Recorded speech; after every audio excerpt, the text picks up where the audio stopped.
There's no feeling more intense than starting over. If you deleted your homework the day before it was due, as I have, or if you left your wallet at home and you have to go back after spending an hour in the commute. If you won some money at the casino and then put all your winnings on red but it came up black. If you got your best shirt dry cleaned before a wedding and then immediately dropped food on it.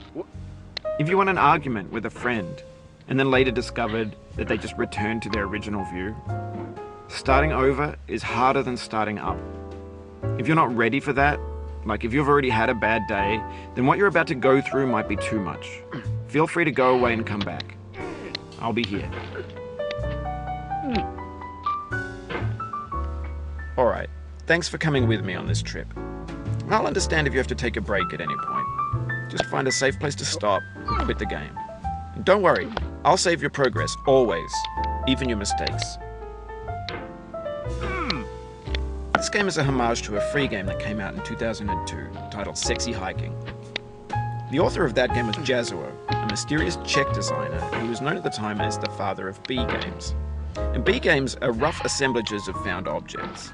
Designers slap them together very quickly and freely, and they're often too rough and unfriendly to gain much of a following. They're built more for the joy of building them than as polished products. In a certain way, Sexy Hiking is the perfect embodiment of a B game. It's built almost entirely out of found and recycled parts, and it's one of the most unusual and unfriendly games of its time. In it, your task is simply to drag yourself up a mountain with a hammer. And that act of climbing, in the digital world or in real life, has certain essential properties that give the game its flavor. No amount of forward progress is guaranteed. Some cliffs are too sheer or too slippery.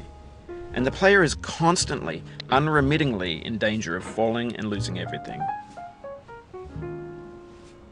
Anyway, when you start Sexy Hiking, you're standing next to this dead tree that blocks the way to the entire rest of the game. It might take you an hour to get over that tree, and a lot of people never got past it. You prod and you poke at it, exploring the limits of your reach and your strength, trying to find a way up and over. And there's a sense of truth in that lack of compromise. Most obstacles in video game worlds are fake. You can be completely confident in your ability to get through them once you have the correct method or the correct equipment or just by spending enough time. In that sense, every pixelated obstacle in Sexy Hiking is real. The obstacles in Sexy Hiking are unyielding, and that makes the game uniquely frustrating. But I'm not sure Jazuo intended to make a frustrating game. The frustration is just essential to the act of climbing, and it's authentic to the process of building a game about climbing. A funny thing happened to me as I was building this mountain. I'd have an idea for a new obstacle, and I'd build it, test it, and it would usually turn out to be unreasonably hard. But I couldn't bring myself to make it easier. It already felt like my inability to get past the new obstacle was my fault, as a player rather than as a builder. Imaginary mountains build themselves from our efforts to climb them, and it's our repeated attempts to reach the summit that turns those mountains into something real. When you're building a video game world, you're building with ideas, and that can be like working with quickset cement. You mold your ideas into a certain shape that can be played with, and in the process of playing with them, they begin to harden and set until they're immutable, like rock. And at that point, you can't change the world.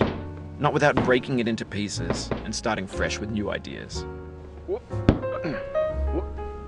For years now, people have been predicting that games would soon be made out of prefabricated objects, bought in a store and assembled into a world. And for the most part, that hasn't happened, because the objects in the stores are trash. I don't mean they look bad or that they're badly made, although a lot of them are. I mean they're trash in the way that food becomes trash as soon as you put it in the sink. Things are made to be consumed and used in a certain context, and once the moment is gone, they transform into garbage. In the context of technology, those moments pass by in seconds. Over time, we've poured more and more refuse into this vast digital landfill that we call the internet. It now vastly outnumbers and outweighs the things that are fresh and untainted and unused. When everything around us is cultural trash, trash becomes the new medium, the lingua franca of the digital age. And you can build culture out of trash. But only trash culture.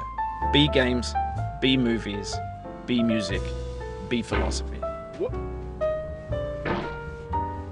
Maybe this is what digital culture is.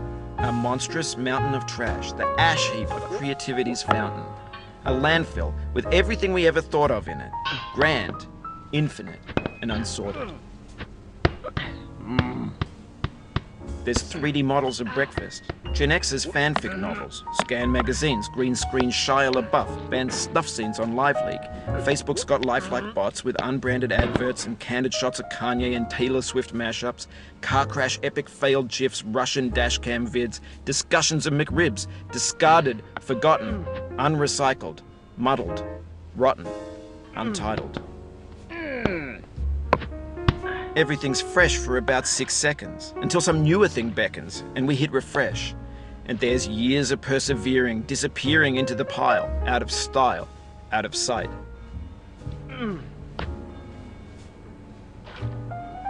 In this context, it's tempting to make friendly content that's gentle, that lets you churn through it but not earn it.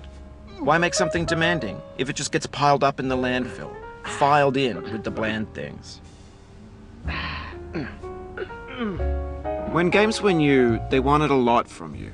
Daunting you, taunting you, resetting and delaying you. Players played stoically. Now everyone's turned off by that. They want to burn through it quickly, a quick fix for the fickle, some tricks for the clicks of the feckless. But that's not you, you're an acrobat. You could swallow a baseball bat.